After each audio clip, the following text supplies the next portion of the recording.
It is Inspiration 92.3 FM, your number one family radio. Okay, so welcome to Sharing Life Issues, the Thursday edition. This is going to be a very interesting edition, and I hope that you are guarded and that you are ready to give it a big bang. Yes, of course, you know that I like to open the phone lines, and I will at some point, but I also like to establish the conversation before we open the phone lines so that our conversation is absolutely seamless. Bless you. I enjoy having when I go and research on some stories, I like to get certain people that will be able to talk well about some of the stories in question. And so when I saw the story, I was like, no, I don't see anybody else. In fact, I had this conversation with a couple, and they were willing to share some thoughts and ideas with me, and I was very excited about that. And I thought, you know what, it would be my honor if you can come into the studio and share with other people so they can see certain things that we think that we just neglect, don't realize that they're serious and as important as they actually are. This man is a friend of the family, so equally his wife is a friend of the family, whether she likes it or not. That's how the world works. Let me say, shout out to you if you're joining us via the radio, you're tuning in via the radio, the 92.3 FM. Welcome. Thank you for joining us. If you are on Instagram Live, I'm coming back for you. On the website www.ifm923.com is the handle. I'm waving at you. Hi, what's up? And Instagram Live, you'll see my hand. That's 2 fingers in the air. Chiomabbb is the Instagram handle. Today on Instagram Live, you will not be seeing my face, but that's fine because I want you to see the faces of the guests in the studio. And that's because, they are the star of the moment. Forget about me. Okay, so I have in the studio a couple, Mr&Mrs Omoshebi. Good evening to both of you.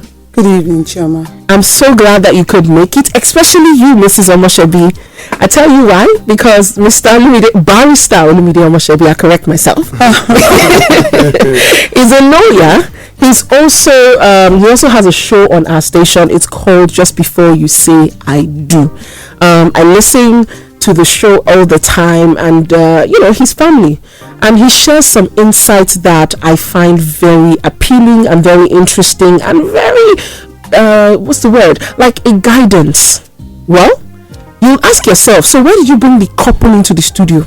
The gist is about to land. Calm down, take a seat. Alright, so I saw this message on Facebook, and it says, and I'm going to read it.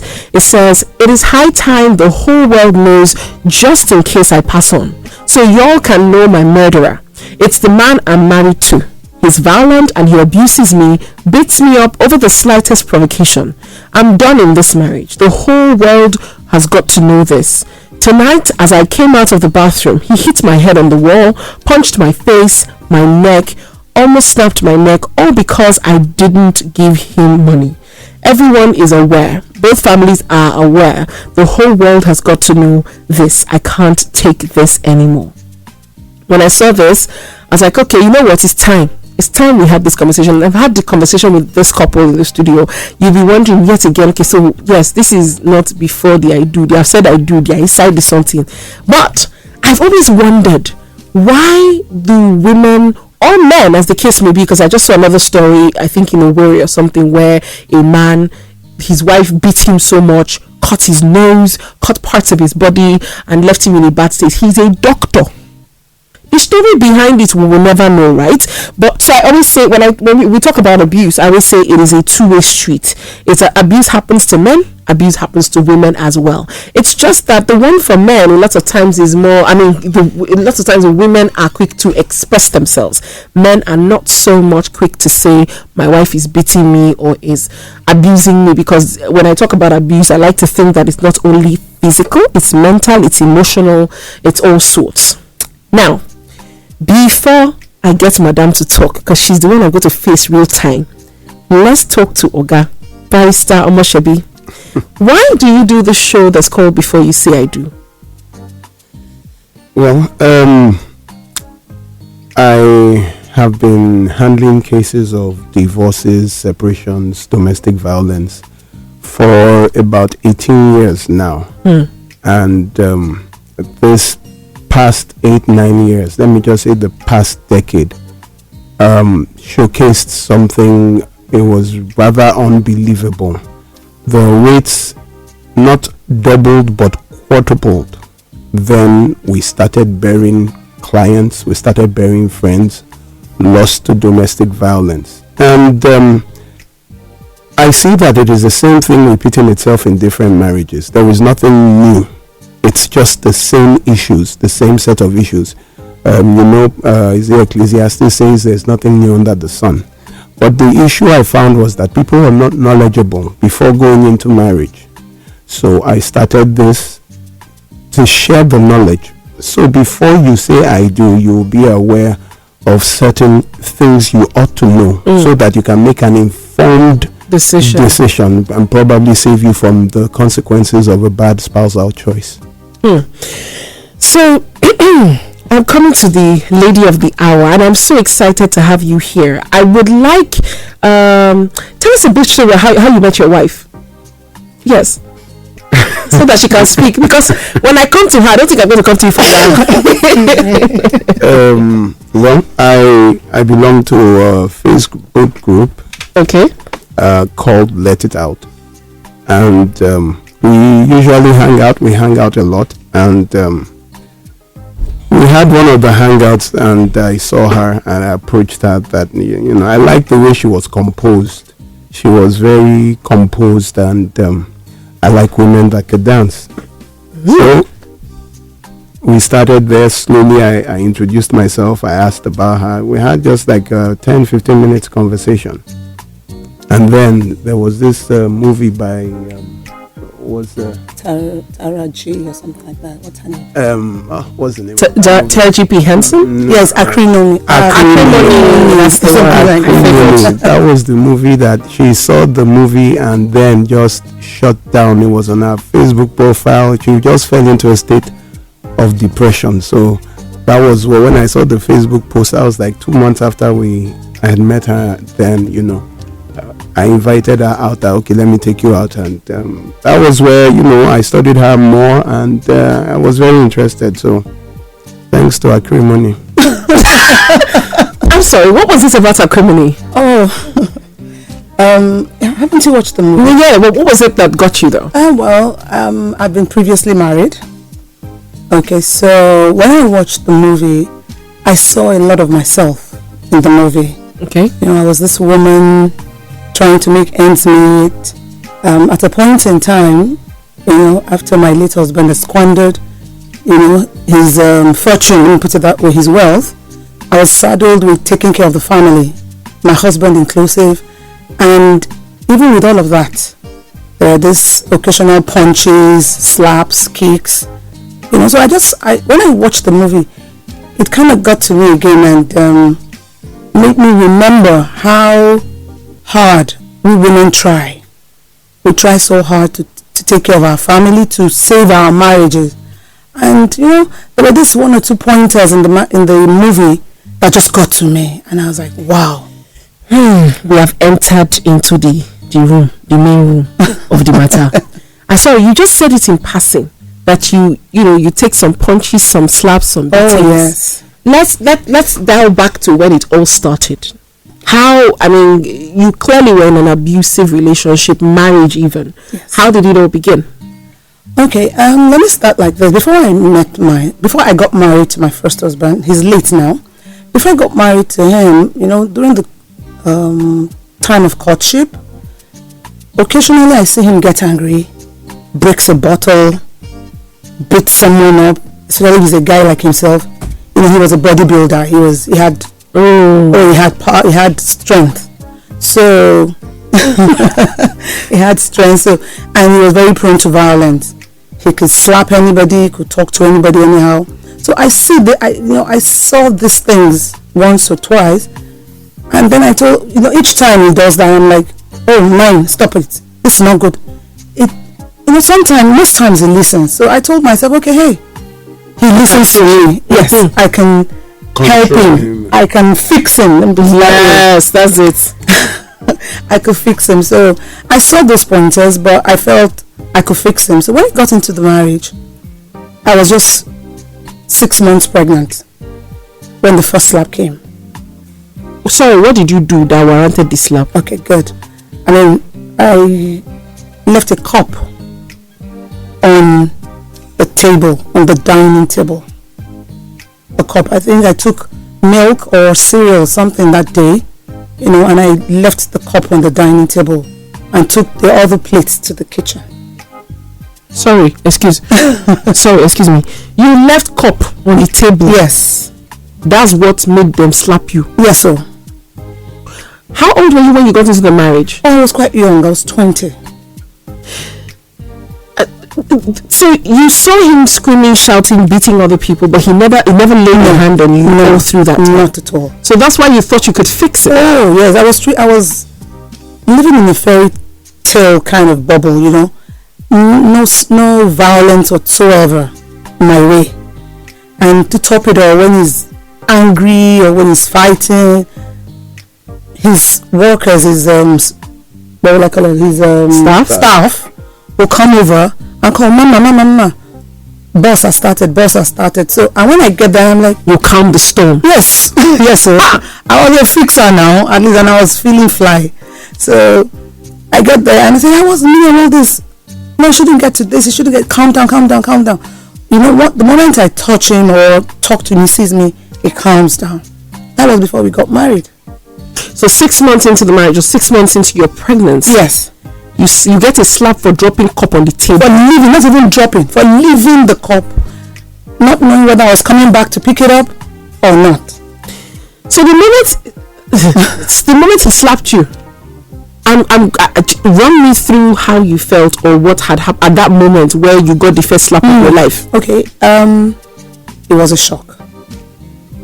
Yes, I know him to be violent with outsiders, but for me it was a shock. And I think what helped me was when he slapped me, I was in the bedroom when he came to meet me. So when he slapped me, I fell in the bed. So maybe I didn't really feel the physical impact, but I felt more of the emotional impact. And I was like, what happened? What? He said, if you talk again, I want to slap you again.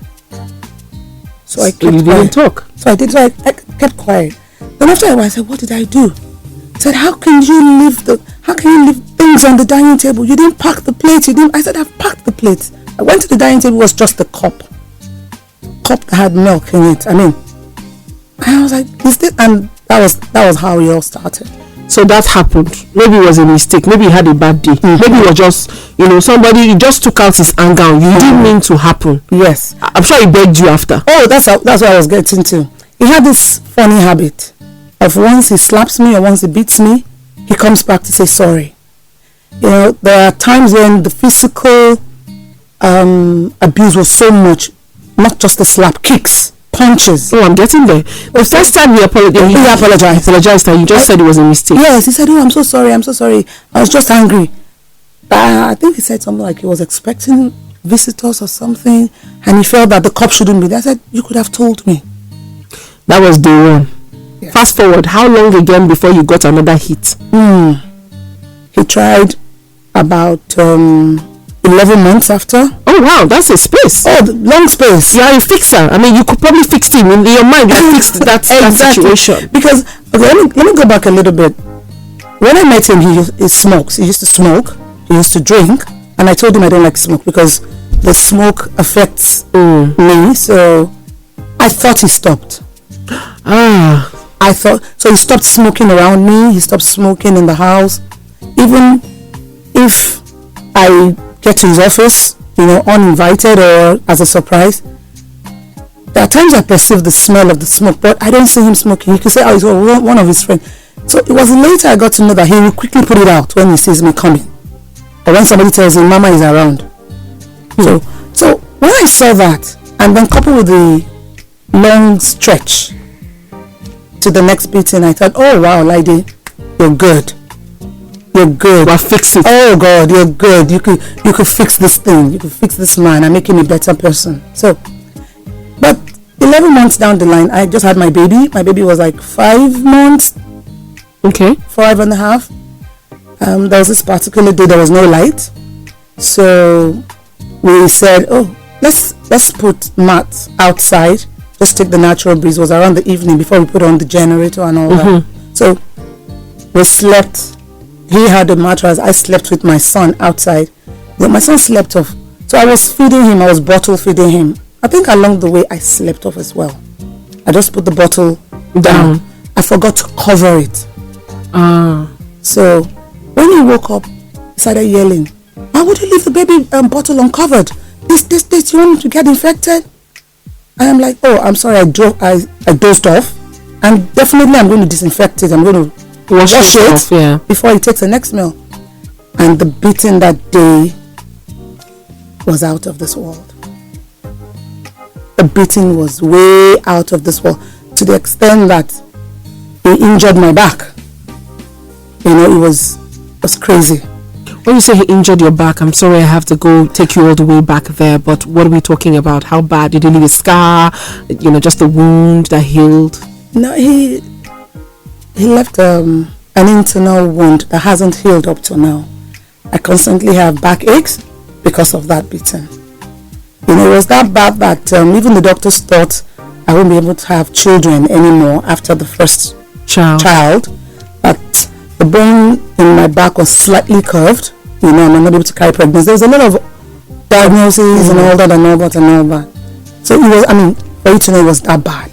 He actually hit my back on a concrete flower bed. Ooh. You know, because when he was beating, I tried to run out of the house. So at the gate, on the outer part of the fence, there's this concrete flower beds. So he pushed me, hit my back on the flower bed, and that was where the problem started. So, how many years did you have to put up with this? 8 years. I put up with it for 8 years. So this is one of the strong reasons I wanted this conversation to happen. I was looking at the Facebook message that the woman sent, how the man has been beating her and doing this and doing that to her. Question: why do people not leave? And I say people because men and women are affected. Why do people not leave these situations? As a woman, why don't you leave it when a man is beating you like this? 8 years, not 1, not 2, 8 straight years. Why didn't you leave? Chioma, it's not that easy. The culture here in Nigeria, the African mentality, I don't want to say Nigeria because I believe it may happen in other African countries, but the African culture is such that when you leave your husband's house and comes back to your father's house, it is stigma. That's number 1. Number 2, in his own case, I happen to have 5 older siblings and 1 younger one. And 7 older siblings. 5 of them are women. So out of the 5 women, 4 of them told me categorically that I shouldn't marry him.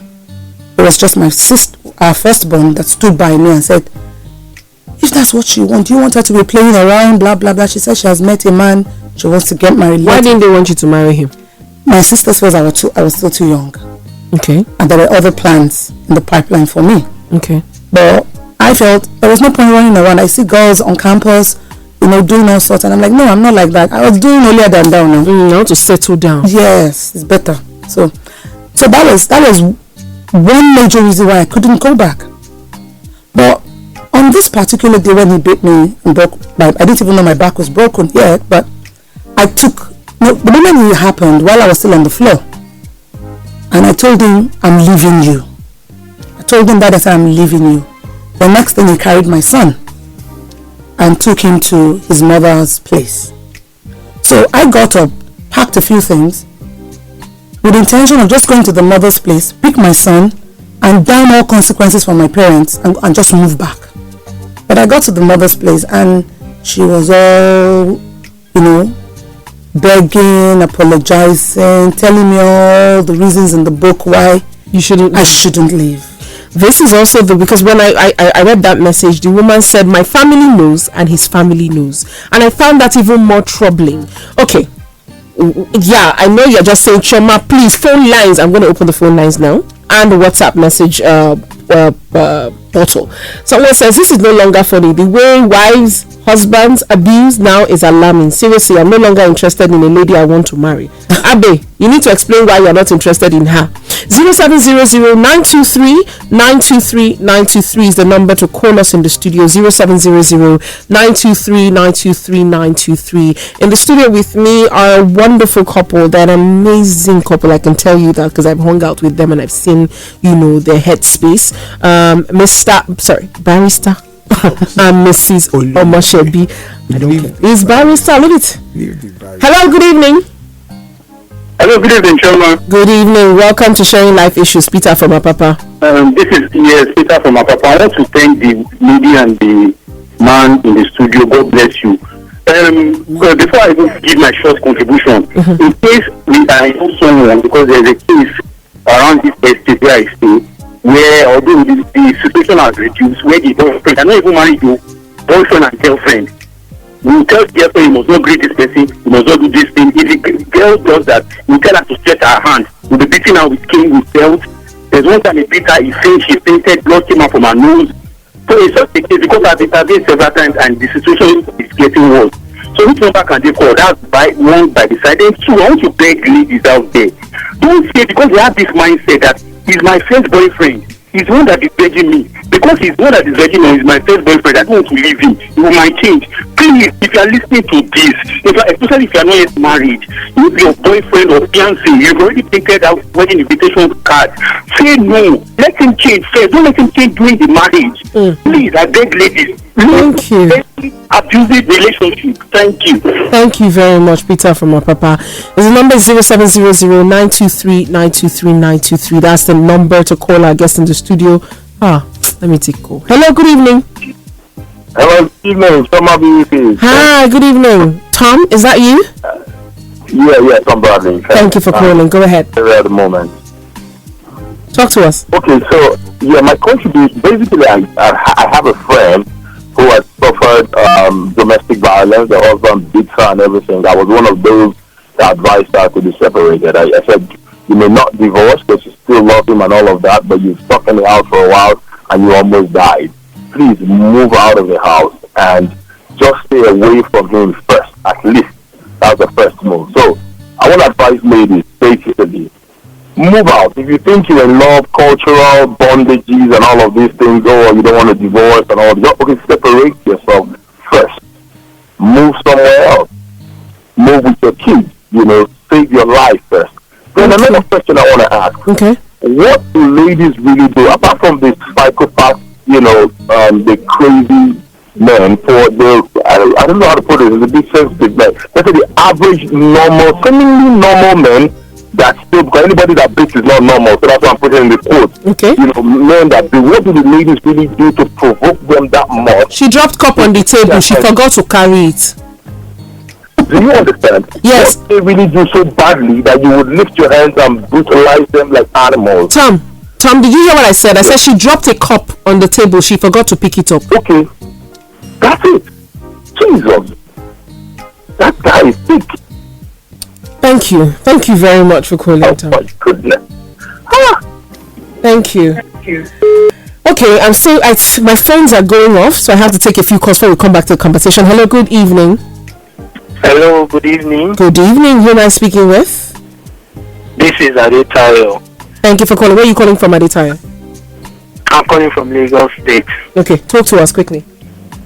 Okay, I just want to say one or two things about the issue raised by during the interview. I'll still go back to your comments. I don't know, maybe it's because of the English, it's because of African way of doing things. If you are not happy with a relationship, instead of having to go and become a liability to your environment or to go and commit suicide, the best bet is walk out of the relationship. That is the best bet. I remember my wife delivered a baby in December in Orile Agege General Hospital. While we were in the hospital, there is another person whose wife just delivered. And the doctor, immediately they saw the baby, the doctors were like, they need to do a blood transfusion for the baby to survive because she has jaundice. The husband was telling the woman that she will kill him if she allows the baby to undergo a blood transfusion. Lo and behold, the baby died. Wow. So this world is no longer men's world. You have to understand the fact that you have a wife and you have to respect her for who she is. And you have to let her realize that she has power to also take some decisions in your home. And that is how to build a good home. Thank you. So I think if you are not okay with the relationship, walk away. Thank you. Dying or destroying yourself. Thank you. Thank you very much. It's easier said than done for a lot of people. She's giving you one reason, because I'm sure that there are a bunch of other reasons why a woman will not leave a marriage, or it's like that. Someone, Divine Calm, says, hello Chioma, BBB and the guests, fantastic topic. It is good to note that nobody can change anybody. As soon as you see the signs, in capital letters he writes, run. As soon as you see the signs, that's it. Run. Okay, so thank you Adetaya for calling. Let me take one more call and we'll take a break. Hello. Hello, good evening. Good evening. Who are we speaking with?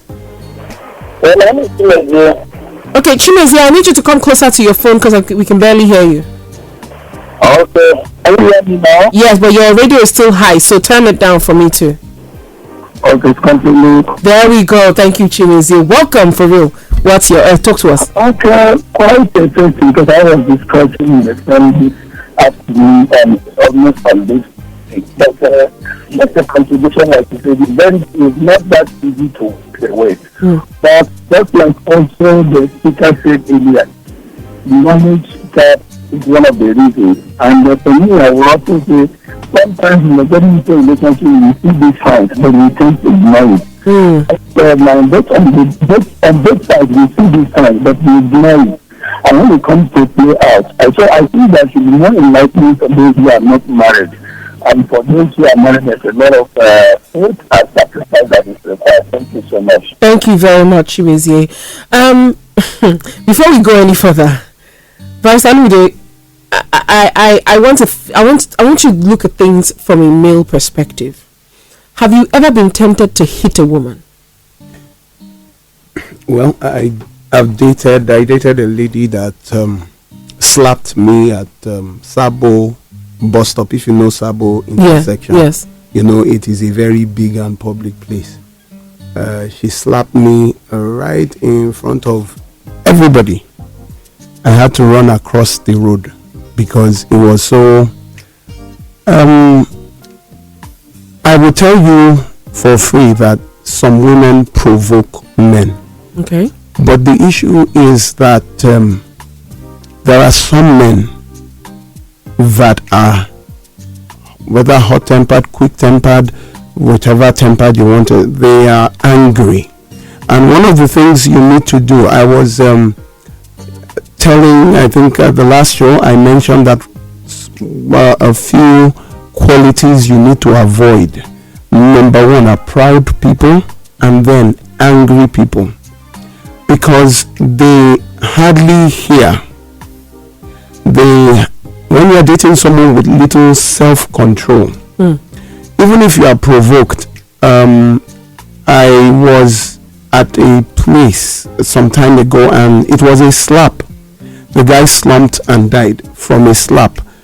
And he said I was angry, but reasonably you wouldn't expect that a slap would actually kill somebody, right?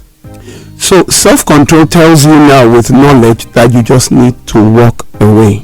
Some people are on their last breath. Touching them sends you to jail. So I think being provoked is not, I think people should learn to just walk away. Thank you, sir. You mentioned going back to your parents was not an option. Yeah. But you could have still left his house and not necessarily gone back to your parents. So how does a woman do that? A young woman, you don't really have a steady source of income, because that's another major reason why women stay. I was into petty trading, and after we married,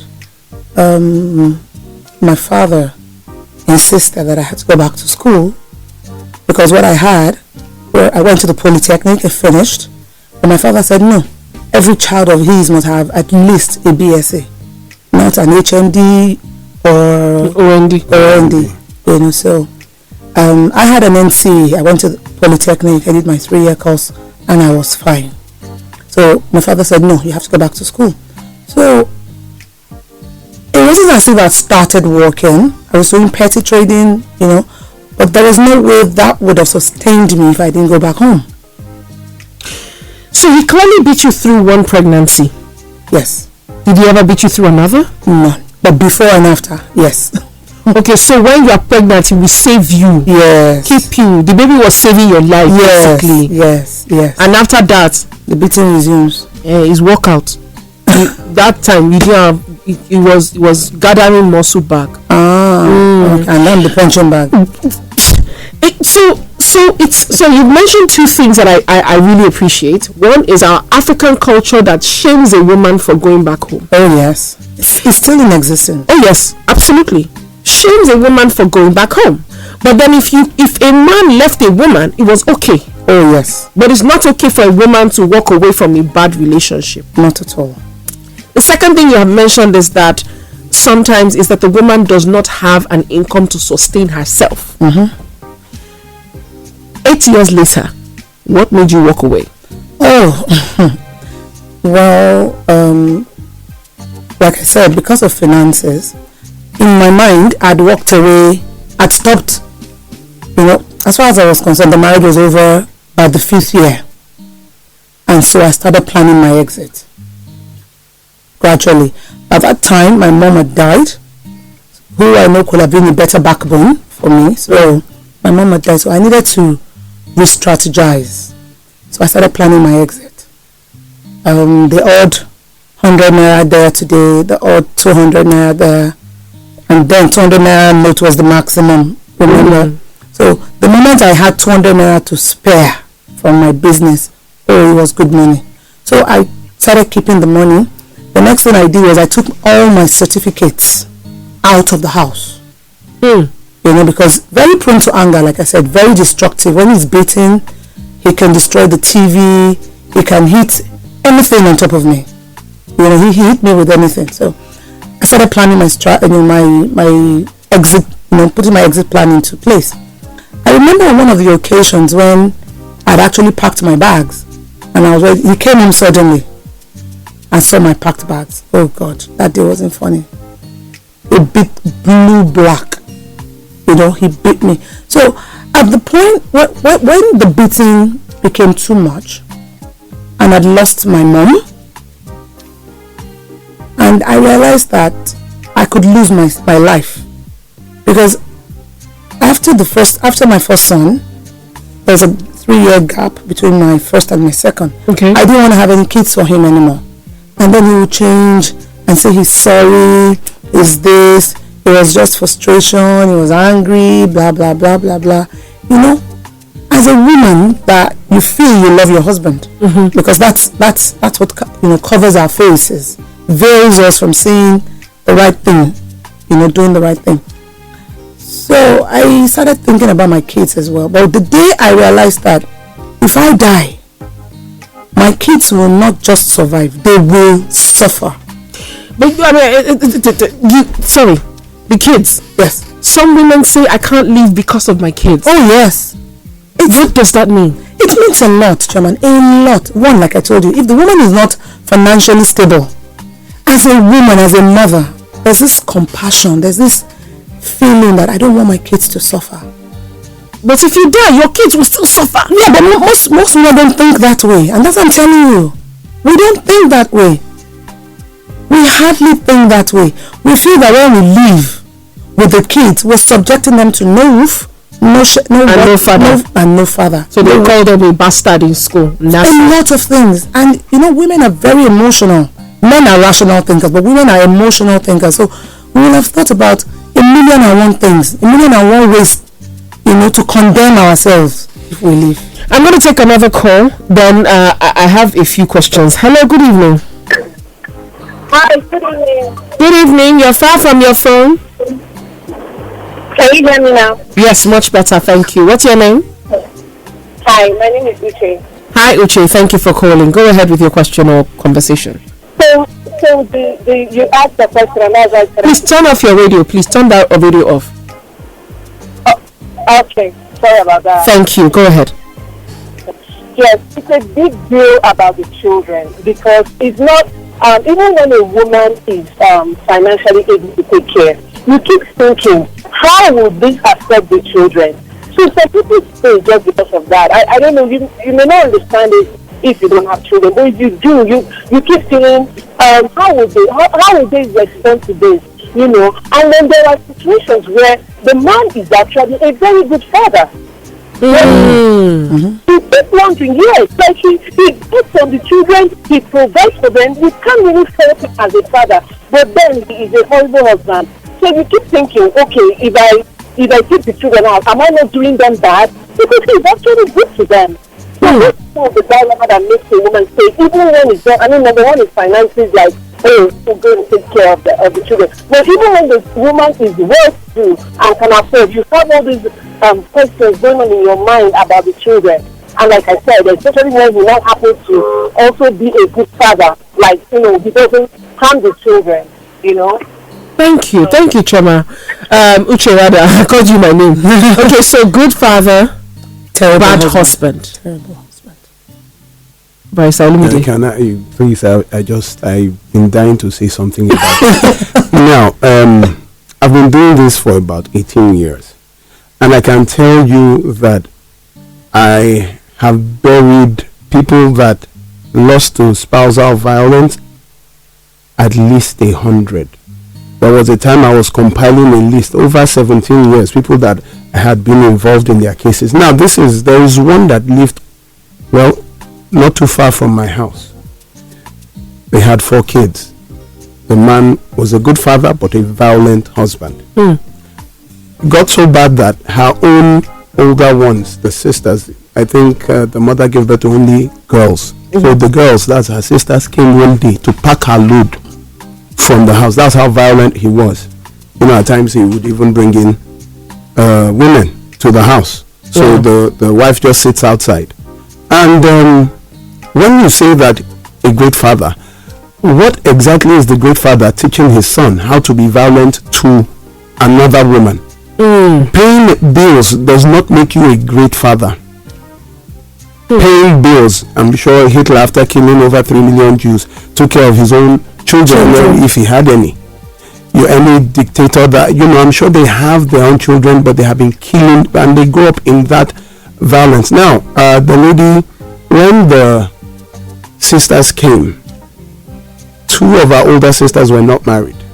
So she kept telling them that she has 4 children now, that because they are not married, they don't understand what it means, that who will take care of the child, who will do this, who will do. By a week and a half later, she moved back to the husband's house. Fast forward, today she's dead. Wow. The same husband that was so good to the children, first of all, 2 of the kids are in the east to the family. I think they are in the village now. Then 2 of the other 2 are maybe with a sister or with a brother. He has moved in with another woman. It was less than 4 months. Another woman had come in, and the woman was like, please, you know, I can't have these kids. I can't have, you know, all these kids. If it was even 1, 4. So he got rid of everybody, and it's just him. And that was before, just like 4 or 5 months. You understand what I'm saying? The issue is that, listen, what makes a good father? Really, if she say, but he's a good father, if anything were to happen to you, another woman will come in. Would you trust the life of your children, the lives of your children, with another woman?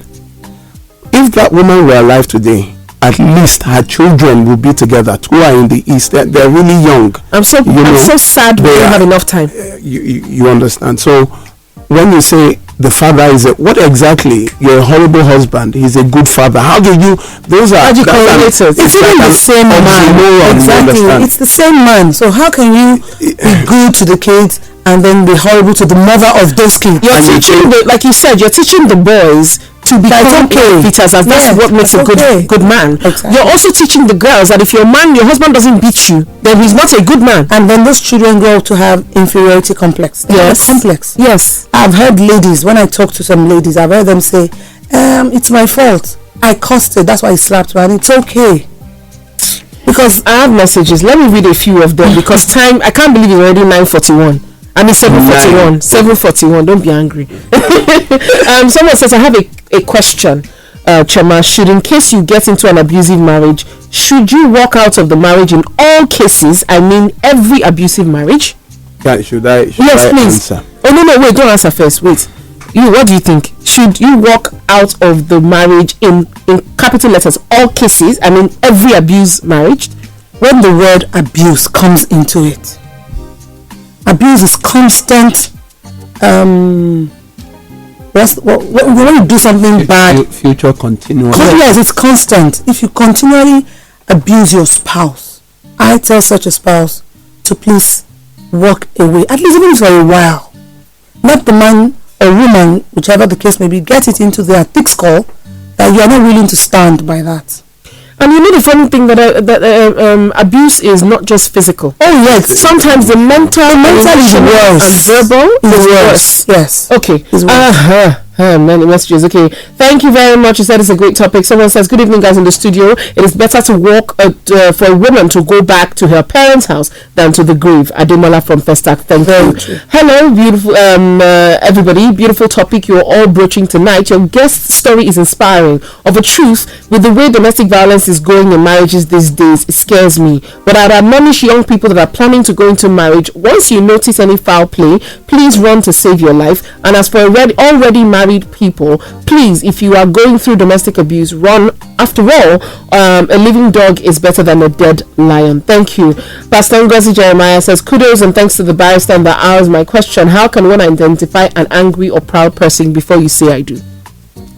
An angry person, they are hard to miss, argumentative, always want their way. You see, they say pride goes before a fall. It is I was reading the Bible. It says 7 things does the Lord hate. 1 is an abomination. The first thing was a proud heart.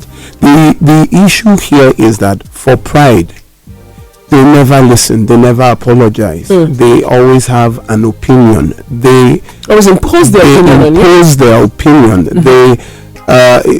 It's difficult for you to have emotional security with a proud person because you feel small around them. You feel small around them. And the issue here is that a proud person, look at the lives of proud people. It goes before a fall. They never ask for help. Whenever they do, it's probably too late. That they are wrong. They are wrong. Okay. Message. You sent me an epistle though. Good evening, Chioma. I practically moved my aunt's properties from my husband's house when he got to beating her naked in the presence of her children. Also, a family member lost their only child when a parent told their daughter to go back to the matrimonial home after getting beaten, that they will come back the following day to settle the quarrel. By the following morning, they called them to come check the corpse of their daughter who died with a 4-month-old pregnancy. I appeal to all women, please flee when such things happen. This Ayode from Unilag. Thank you very much.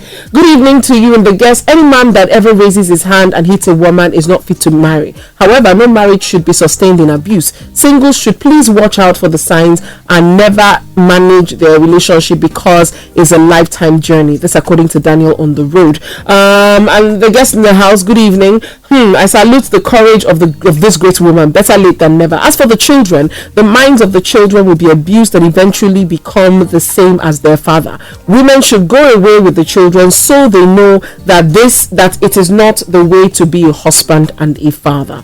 Husbands, love your kids by loving their mother or by loving your wife, basically. Thank you very much. I'm seeing your messages and they are rushing in back to back. Well done. Good work. I lost a friend, Ronke, because her pastor said she should stay and she was ashamed of what people will say.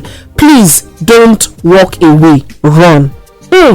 Alright, someone says mental and emotional is even worse. I heard of a story that a man kept talking down on the woman until she committed suicide. I don't know why people won't learn. If you refuse to learn the soft way, you will learn the hard way.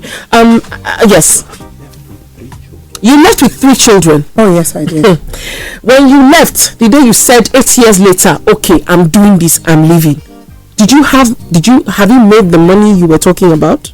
No, I haven't. But before that time, I put my hands on certain things that I was doing, and I knew I could make money on my own. Okay. And then it got to the extent that after a while, he didn't have any money. I had to practically feed him and the kids. So at that point, I knew that, look, if I'm feeding you already, I can take care of my kids. I can take care of myself. So When I left, to be candid, it was rough. How many years did you have to deal with taking care of your kids alone before you met your husband? About 8 years alone. That's excluding the first 8 years of your life. Yes, because all in all, I can say all in all, I single-handedly raised my kids for 14 and a half years. How with nothing, little or nothing? With nothing, let me put it that way. I mean, how did you manage? Someone would ask, because I don't know where to start from. I don't have anything. How did you even start? How did you do this? Well, like I said, it was tough. So when I eventually left, the day I just couldn't take it any longer, and I think at that point in time he had already gotten into his thick skull that yes, she's done. So he said, yeah, go get the marriage certificate. I'm going to divorce. I'm going to put another woman up to stand in your place so that the divorce will go. So I said, no, there's no point. I will be the one to divorce you because I'm tired already. So I left the house with practically nothing because he had to tell me, oh, I bought these clothes for you. I bought this for you. So remove them. What? Yes. Yes. I bought this clothes for you. I bought this for you. Remove them. Take your late mom's clothes and wear. When you bring the marriage certificate, I will let you go. But I was happy that I could leave that house that day. I left with nothing. So, like I said, parents, culture, it's a terrible thing. They wanted to, impose the marriage on me again, called for a meeting, and he brought the kids. Out of his anger, his pride, he stormed out of the meeting with my father, present, and his mom, my grandmother. Everybody was trying to talk to me. Wait, sorry, Novex. They came to beg. The family of the man that knew that you were being beaten. Oh, yes. They came to beg again. I never understand that logic. Yes, go ahead. So he brought the kids, and after a few minutes, he got angry again in his usual way and stormed out. His mother and grandmother had to practically run after him. So he left the 3 kids for me with nothing. No change of clothes, nothing. It was the middle of a school term. So what happened was, like I said, I didn't have anything, but I had my certificates with me. So I went job hunting. And the first job I got was as an office assistant. I mean, this is me with a BSc certificate, also with an NC certificate. And all I could get was an office receptionist. How much was your salary? 18,000. And I was spending 16,000 on transportation. That is madness. It was, but for me, it was the first step to my sanity. Because before then, I was almost going insane. You know, we're going to do a part 2. No, we actually have to do a part 2 for 2 reasons. First, I mean, someone's already says, you know what's funny? These stories I watch on TV, crime investigation discovery about how spouses murder each other for various reasons. I thought it was far away. Now it's closer than I thought. Tori plenty, you. God help us. Thank you. This one says, good evening, Chioma. The program today is an eye-opener. I appreciate your guest. The issue of domestic violence is on the increase. Always there will be red flags that will be visible. Please take caution. This is Mr. Taiwo from Command Ikpaja. S. Ugulu also says, thank you for the message. I am totally almost out of time, but one of the reasons I had this conversation, and I would love to have you come back, we'll make a day where you will come in. Yes, my Salute will also come. But I would love for you to talk to women who have been there, done that, and the way forward, how to pick themselves up, and the challenges you would face, while you're trying to pick yourselves up. But one of the reasons I'm doing this is because I always wonder why you are doing just before you say I do, and not, dealing with the people inside the marriages who are already, dying. But I do know that you're putting together a seminar where you're going to be talking to people, singles and married. It's called Just Before You Say I Do, just like the show. The show is on the station on Inspiration FM every Saturday morning at 9:30 a.m. just after the foodie show. But why are you doing this, and what are you doing for people? Well, we started by helping victims of domestic violence and abuse. I had just been seeing little things. There was the one that shook me. I don't know if I told you about this.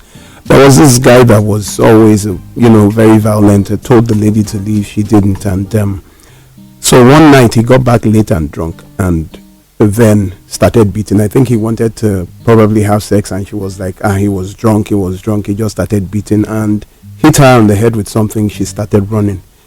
He chased her out of the compound, and while running, she forgot there was a well in the compound. she stumbled and fell into the well. Oh.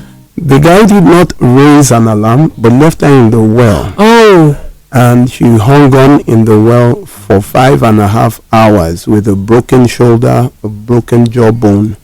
Eventually, she succumbed and died in the well after 5 hours. The man did not raise an alarm. Early the following day, he had packed and moved out. Till today, we haven't found him. So, when you see things like this, you know that when people are married, it's almost too late to say something, because nobody wants to leave their marriage. And when the signs are there, there are some that believe that we would pray. The spiritual angle comes there. I told you about a lady that I told to leave, and that one wasn't violence. It was beating. It was, if there's something more than beating, I said this has gone too far. Even the Bible she was quoting, I said, says it is better to dwell in the wilderness than in a house with a contentious wife, but I would put with a contentious spouse. She said, well, I know he's violent, we're praying about it. My pastor told me that, this prayer program for 3 months, he will change. I said 3 months, no problem. A month and a half, the guy gets angry and it's beating her. She runs to the balcony and the guy tosses her off a 2-story building. The what now? He pushed her off a 2-story building. Is she alive? Yeah, she's paralyzed from the neck back. The guy got She's married. A vegetable. The guy got married again 4 months after I traveled out of the country, and that is all. He has moved on. He's moved on. And you are here. And you can't. It's easy for the men to move on. So when you are telling me an angry person, I will tell you with what I've seen that, listen, there is no debate. It is okay to make a mistake. You can start all over. Humanity, we made that's the gift God gives everyone. A brand new day. Sure, and just before you say I do, you're having the conversation on Saturday. Yes. What time on Saturday? 2:30 p.m. at number 1 Hills Avenue, Alagomeji, Yaba, the Nest Center. In case someone is, our heads are wrapped around this conversation and we cannot wrap our minds around the date and the time, how can they check up on it? I'll put it up on my story at Chiomabbb on Instagram when we finish the show today. But how else can they check up on it? I could give the flyer, your Chiomabbb. Okay, I'll put it on the flyer. On Instagram, Gnosis_Olumide. Please spell Gnosis. Gnosis, Gnosis. At Gnosis_Olumide on Instagram. At GNOSIS_Olumide on Instagram. And then the number? 0909-3214-942. I'm going to ask you call a little slowly now. 0909-3214-942. So you're going to be talking to singles and married people and talking about all the questions and the conversations to have before you say I do. Yes. EVB wanted to be there, but he will not be able to be there this time because he's not around at the moment. He had to make a trip. But I'm going to be there. I have to be there because these conversations are very vital to have, especially in these times. Messages are still trooping in. The major problem in Nigerian women being stuck in an abusive relationship or marriage is because they do not have the financial strength to take care of their children and a safe house to stay. Thank you. Someone says, thank God for you, the lady. At least you're still here narrating your story. So many didn't get the chance to do the same. So what are we doing to counsel young people planning to go into marriage? And that's what we're doing. Just before you say I do. That's it. The show is already done. We have to run out of the studio. I can't believe 1 hour is done. I felt like it was 15 minutes. I'm going to screen grab this. Okay. I'm going to screen grab this and hopefully get you to. Can I get you to come in tomorrow? You could. Yes. Mm-hmm. Yes. We can conclude this tomorrow, people. There's hope. We gotta go. God bless you. Stay out of trouble. Bye. Thank you, Mr. and Mrs. Barrister and Mrs. Olumide. Yes, it is my own. Actually, it is. Okay, we gotta go.